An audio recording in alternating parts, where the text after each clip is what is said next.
When the word Ultra is attached to the name of an electronic device, you expect it to be the best of the best. Well, this is the Xiaomi Mi 10 Ultra, and yes, it does have some of the best specifications of a camera on a smartphone on the planet right now, at least on paper. This is my Mi 10 Ultra review, and let's take a look at the specs before we get going.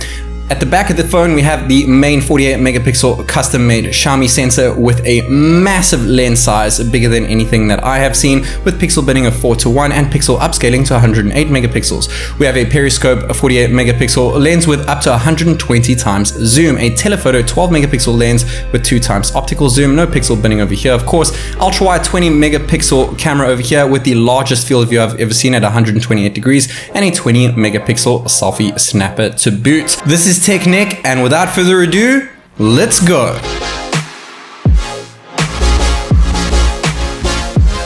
We're going to start by comparing the upscaled 108 megapixel image to the raw 48 megapixel main shot to the 4:1 binned down 12 megapixel shot. And so far what I can see is that the 108 megapixel does look very detailed, the 48 megapixel pretty much on par with that, but using artificial intelligence AI on the 12 megapixel bin shot makes it look absolutely fantastic. There's a lot more color reproduction going along, a lot more color that you actually see within each and every individual detail, or I guess you would say every individual pixel. And if you guys are wondering what pixel binning is, you're pretty much taking 4 pixels and combining them into one for a greater detailed shot, and it is noticeable. When it is not noticeable though is when we crop into the photo. Here is a 20 times crop on the 108 megapixel photo going to the 48 megapixel. They are really similar since we're using upscaled on the previous mode, but you see a massive difference, a massive drop when going to the crop on the 12 megapixel. Going back to the regular shots again with 108 and then 48, just look how incredible the 12 megapixel bin shot looks over here. Everything just seems to pop. But once again, go into that 20 times crop. The 108 looks alright, as well as the 48. It is quite a distance over here, but the 12 megapixel looks absolutely horrendous when it comes to detail when using a crop. I suggest sticking to 48 or 108 when you want to crop in your photos later on. Now when it comes to ultra wide, we are stuck to a 20 megapixel lens, not anything higher than that like we've seen on previous devices with a 48 megapixel ultra wide, but photos still look really crisp and clean with minimal edge detection on the borders of the ultra wide shot. There's pretty much no blur there, and the colors pop just as much as you would see in the main lens, if not a little bit more accurate without all the artificial intelligence going on most of the time. Moving on to this ultra wide shot, now we're going to go and test out the zoom capabilities of the phone. Here is a 1 times with the bin shot, 2 times with the telephoto optical lens. Now we're going into the periscope lens at 5 times, but for some reason this was actually taken at 720p. Very strange. It happens again later on. I'll show you guys later. We have hybrid zoom from say 6 times all the way up to 120 times. Things look really good at 30 times. 50 times starts to distort. 120 times it's still visible, but like we saw with the S20 Ultra at 100 times zoom, you're never really going to use this feature unless you're really trying to see something in the distance. And I actually had some friends swimming in the ocean, and I actually could see their little heads bob around because we had no idea where they were. So it was helpful in that respect, but to actually take photos, not so much. As you'll see again over here, 30 times is okay. It's a bit grainier. This wasn't a perfect day though. I'll get to a more of a perfect day in a second. 50 times, once again, more and more grains all the way to 120x. This is an absolute perfect day over here. We have the ultra wide shot there. Then we have the binned main photo going into 2 times telephoto optical, 5 times periscope optical. This time around it actually didn't drop down to 720p. I'm not sure what happened there earlier with the pixels in the first zoom shots that I was doing. 30 times looks absolutely fantastic here, well, for a 30 times shot, but as soon as we go past 30 to something like 50, it gets really grainy like I mentioned earlier, and 120 once again is pretty unusable. So moving on to my favorite zoomed shot over here. This is actually one of the largest statues in the world. It looks absolutely fantastic. If you guys ever land up going to the Hawaii version in China, it's called Sanya. 10 times periscope hybrid looks great. 30 times looks absolutely incredible. Going to 50 times, once again more grains, but because the day was so perfect and the lighting was so accurate here, 120x actually looked really great in that shot. Now it is getting into night over here, so it is a little bit more dark. So we're gonna see, not with night mode on and off, but just see how the zoom actually is affected by a more dim situation. And the moon was out, so I thought it would be interesting to do a bit of a moon zoom. 10x looks great over there. 30x mix looks absolutely fantastic. Let's see what happens with 50. You can see there's a lot more like distortion when it comes to light around the moon, and going into 120 you can actually see most of the detail on the moon. We also have a macro mode over here, not a macro sensor. We utilize the ultra wide to get to that macro mode. It looks just as great as a regular macro sensor would do. I mean, look at this crab over here, this baby crab. It looked absolutely phenomenal. Now we're going to check out the portrait effect using the 2x optical telephoto lens on me. There's pretty much a little bit of edge detection around my head. In some shots, it is more noticeable than others, such as this where my hair wasn't exactly perfect.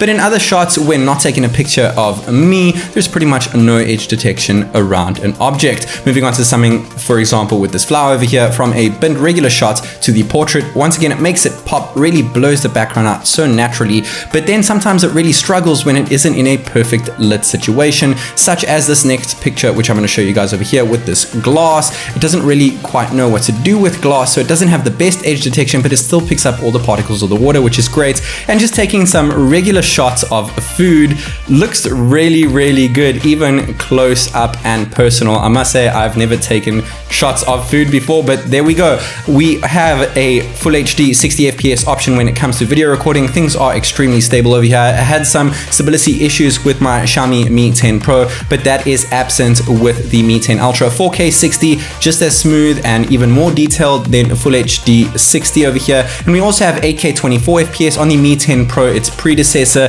It was doing 8K 30, but that's because it was upscaling from 6K. This is actually shooting actual 8K footage, so it is a bit wonky, but the detail is phenomenal. I'll show you guys a more still 8K video a little bit later on. Ultra wide full HD 60 FPS looks great. When it comes to 4K ultra wide, we are capped at 30, so we can't get 60 as you would see on something like an S20 or maybe a Note 20, which recently released. That can go all the way up to 4K 60 as well as an iPhone. This isn't as expensive as those devices. Ultra wide full HD 30 FPS with stable off. It is still pretty stable. Turn stable on though, it does this really strange zooming in and out effect with the stabilization mode turned on. This is called the Stabilization Pro. This is the regular stabilization now, not utilizing the ultra wide camera, but rather using the main camera. Stabilization is capped at full HD 30 FPS, and things look a lot better with stabilization turned on when using the main camera instead of the ultra wide camera. Here is 8K 24 frames per second, not really moving much. As you can see how much detail there is. We're not checking out stabilization here, but it just looks absolutely phenomenal. And we can actually zoom in 15 times using 8K at 24 frames per second, which is really great. You don't really see that in many phones these days, let alone flagship smartphones. And we can also zoom in by 15 times using 4K 30 FPS or even full HD 30 FPS. But if you want to use full HD 60 or 4K 60, you can only zoom in by 6 times, but it still looks really great. It actually looks better when rocking 60 FPS. We also have a 4K 60 FPS cinema option. You can also do this at full HD. It looks really great if you want those cinema shots, and you can also record in a special macro mode, and it actually looks pretty good. We have slow motion over here, 120 FPS, 240 FPS, no 480, which really sucks, but we do have 960 FPS, and it does an incredible job since it's actually capturing video at 1080p, unlike 720p that we've seen on previous devices. Even Samsung can't do that. Moving on to our next bit of the video, which is indeed night pictures. We're going to go from night off to night on, just using the main 12 megapixel cam over here. Well, it's actually the 48 megapixel, bin down to 12. We're indoors at the current moment, taking some pictures of food again. Like I said, guys, the first night that I was in Sanya, I took a snap and I got addicted to taking pictures of food with this phone because it just picks up every little bit of detail. It does handle light pretty well with night mode on as opposed to night mode off, and it picks up a lot more detail. These are some of the best night shots I have ever seen on a smartphone in my entire existence on planet Earth, and it really does a great job. Sometimes it doesn't do the best job, or it doesn't actually improve on much if it is not extremely dark. So if it is just going into the evening with sunset, it won't really make a difference, but when it's really dark outside, it actually makes quite a big difference. And the most important notable thing to notice is that the light control is really on par with the best of the best coming from Huawei and Samsung when taking night shots. Moving on to this scene over here, it is actually really dark, so even with night mode off, the Xiaomi Mi 10 Ultra brightens up the shot with night mode off completely. Once again, here is some more light so that you guys can see how it handles it. It really tones down the light so it can bring out the colors and detail of the rest of the image. Here's another portion of light over here that we found. You can see it brightens up the background, and throws in more detail as well. This is a more lit situation over here, and as you can see, it doesn't really make much of a difference with night mode on and off, but that is because the Xiaomi can already take a pretty bright photo. With this over here, it takes an incredible photo, not so much to brighten it up, but actually to throw in more detail. And look at the sky over here when taking a picture of the plane. It picks up all the clouds that was not apparent when not using night mode. When you take a picture using night mode on a person such as me, it actually picks up all the detail in my beard there. And taking a portrait photo over here, you can't really use night mode perfectly with it, but it still does a great job. Here's another picture of me using night mode. Once again, all the colors do pop. It made me look a little bit orange that time around because of the light around me and the zoomed in optical 2x camera that you see here using portrait mode. The telephoto camera, that is, it doesn't do the best job at night, doesn't really know how to handle light as well as it does with the main camera. Moving on to a flash photo over here, it actually picks up all the detail of me but then kills everything else in the background. And not taking a flash, now using a flash photo of an object over here, it brightens everything up but it loses a little bit of detail. Now we're going to shoot over to ultra wide with night mode off, and shooting night mode on actually does a pretty decent job for an ultra wide sensor. Using that night mode feature in ultra wide really does show you things that you could not see with night mode off. And even with these situations, I showed you this photo earlier with the regular camera, it didn't make much of a difference. It made a big difference over here with the ultra wide night mode feature, and that is because the sensor itself is smaller, so it can't really capture that much detail in a low lit situation like it can with the main camera that you see on the Xiaomi. Now we're going to go and zoom in. So we used ultra wide night off and on, and now we're using main night off. Now it is on. Now we're going to zoom in using the main telephoto camera, and you can use the night mode using the telephoto camera, so it doesn't switch to anything else. But as soon as you go past that, we have the 5x periscope over here, but as soon as you go to night mode on, it actually uses digital and it uses the main sensor instead of the periscope sensor, so you actually get a worse image quality with night mode on when zooming in up to 10x zoom, and night mode is only available up to 10x zoom.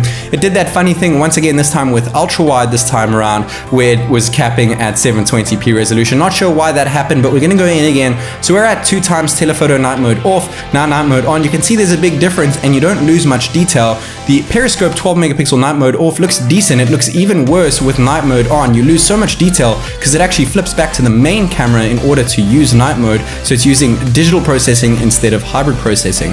And we can go up to 10x zoom like I mentioned earlier. Now we're going to do 120x zoom on the moon over here. You can see night mode on with the ultra wide makes the biggest difference. It looks pretty good already with the main camera, and turning on night mode kind of controls the light a bit, but there's still a lot of light blowing around the individual lights over there. Night mode off on the telephoto cam looks pretty good with it on as well, but as soon as we pass that to periscope, looks terrible.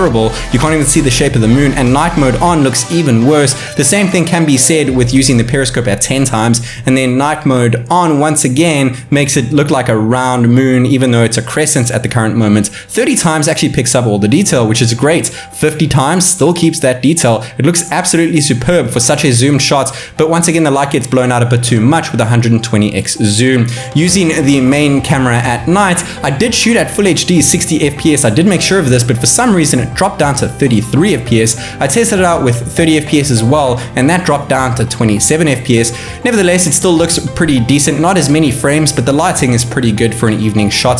8K 24 FPS at night is not really usable, I guess. If you want to get like a sunset where it goes from light to dark, it wouldn't be too bad. And ultra wide at 60 frames per second looks horrendous. You cannot use ultra wide at night using full HD 60 FPS, but 4K 30 FPS actually doesn't do a bad job. Slightly better than that of the full HD, but there are a lot more grains that you can see on the screen. Moving on to the 20 megapixel selfie snapper over here, the portrait mode actually does a better job using the selfie cam than it did using the back cameras. There's pretty much no edge detection around our heads over here. And moving on to another shot with a bit more of a brighter background, you can see a little bit more edge detection around my left ear over there. And once again, a very well lit shot over here using funny looking hair over there for me. It does a great job in terms of edge detection.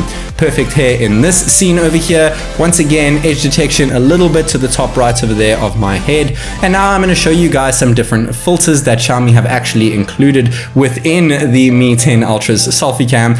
I had some fun doing this, I won't lie. It was really cool, and the cool thing is it actually keeps it at 20 megapixels. It doesn't dumb it down like many phones that actually have this enabled within the camera itself. The Mi 10 Ultra caps selfie video at 1080p and at 30 frames per second. Let me know what you guys think of the video and audio quality when using the selfie cam on the Mi 10 Ultra. This is the bokeh effect when using selfie video on the Mi 10 Ultra. It looks pretty great, but unfortunately it is capped at 720p and 30 fps when you decide to use this effect. Let me know what you guys think of the edge detection around my head, as well as the quality of the video when using the bokeh cam. You can also use something called dual video mode, where you can use two different cameras. It's not just limited to selfie cameras as well as back videography. You can do an ultra wide camera and a telephoto camera mixed with a selfie camera. So I think it's a pretty dope feature. So the dual video mode is pretty cool, but it is indeed capped at 30 fps at full HD, whether you're using both back cams or front and back. It doesn't really change. When using the selfie 20 megapixel cam at night, we can actually use night mode, and when you turn it on, you actually lose more detail than light that you gain. Using the portrait mode actually looks a little bit better, and now taking the selfie with a flash on, it looks the best. So I would say if you want to use the Mi 10 Ultra at night for selfies, rather use the flash than the inbuilt night mode. And the selfie video doesn't necessarily look the best, but you can actually see my face. Many phones that I've reviewed and tested out, it's pretty much just completely black. The Xiaomi Mi 10 Ultra is one of my favorite phones at the current moment, and honestly, it is my favorite phone in 2020 for taking pictures. It is so much fun to do, and that is why it is staying in my pockets for the foreseeable future.